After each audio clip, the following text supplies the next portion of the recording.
maanta baarlamaanka ka dhacay waxaa wax sharci darro ah oo sharciga dastuurka iyo khayr hoosaadka baarlamaanka meel laga aan kaga oolin wuxuu ahaa sharci aan adduunka meeluu kaga yaala dee laba maqal yani xildhibaanaha intay fadhiisteen xildhibaano kale xasaanada ka qaaday iyada oo aanay dee shuruudihii loogu talagalay aanay buuxinin intaa wixii ka baxsana waa iska wax sharci darro ah oo iyo dee fawdo iyo xaalad abuur ah.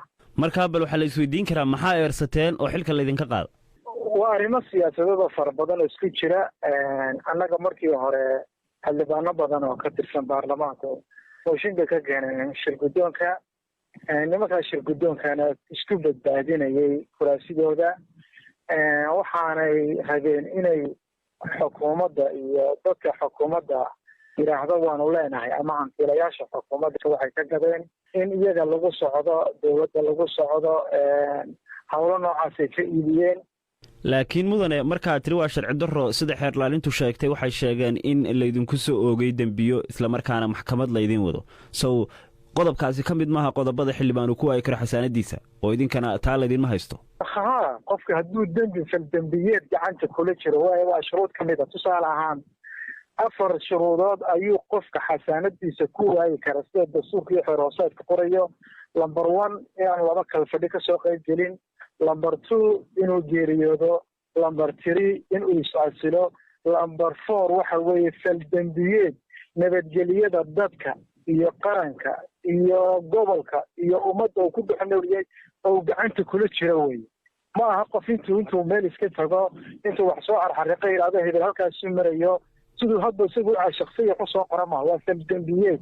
annaga faldembiyeed shacabka puntlandna waana yaqaanaa garowna waa taqaanaa dadkuna waa yaqaanaa. faldembiyeed kumaanu jirin.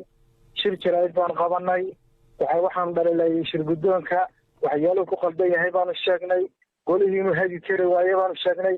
intaas hadday faldembiyeed tahay ummadduba waa dembiilayaal. marka waxaad leedahay waxyaalihii laydinku soo eedeeyey ee dastuur jabin ahaa waxba kama jiraan marka hadalka lasoo ururiyo? wax allaale iyo wax ka jiraan ma jiraan. waa wax dad gaari soo qoosqoostay oo siyaasado kale. xildhibaanadana waa xildhibaano dee fikirkoodu dheer yahay oo ay ku jirto arrimo siyaasadeed oo senatarada la dooranaya iyo golaha shacabka imanaya iyo waa arrimo fog oo aragti kale laga leeyahay iyo iyagoo ku badbaadsanayay kursigooda laga keenay mooshin. marka arrimaha fog aragtida kale laga leeyahay aad ku soo celcelisay marka maxay yihiin sida caadiga? arrimaha xilqaadinta looga dalnayay waxa weeye sidaad la socotidba dadku waa beero.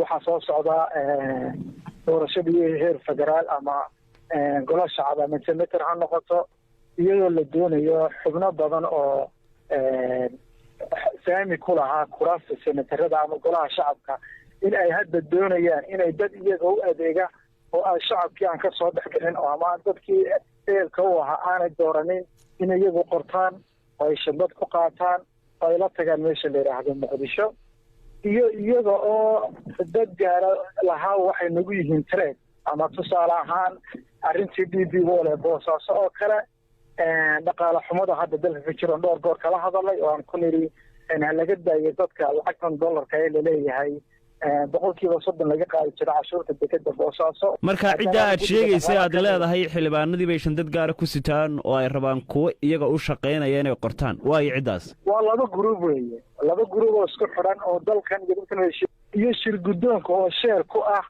inaanay shirguddoonkuna ilaaliyaan danaha kale yihiin dalka iyo shirguddoonka iyagana nagu ilaaliya turaasida. waa maslaxad ay kala iibsadeen.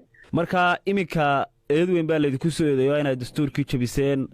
maxkamad baa laydin soo taagi doonaa inaydaan dalka ka bixin baa xeerlaalintu sheegtay. diyaar mawtiin inaad maxkamadda arrimaha tagtaan oo iska difaacdaan? waxaa la yidhi waraawo arima raaca markaasuu yidhi maadaba ka daa. haddaan maxkamadda tagno soo waraabihii labaad u tegi mayno. waxay rabaan inay dadkan u sheegaan inay si khaldan u xidhaan xorriyadooda iyo xasaanadooda ay ku takrifalaan. annaguna hadda waxaanu shacabweynaha u sheegaynaa in sharcigii lagu tuntay gacanta lagu qaatay. annagana hadda wixii ka dambeeya lugahan ku qaadanaa sharciga. cidda markaa sharciga ka weyn hanaga dul tallaabsatee sharcigaasay doonta ka yeesha.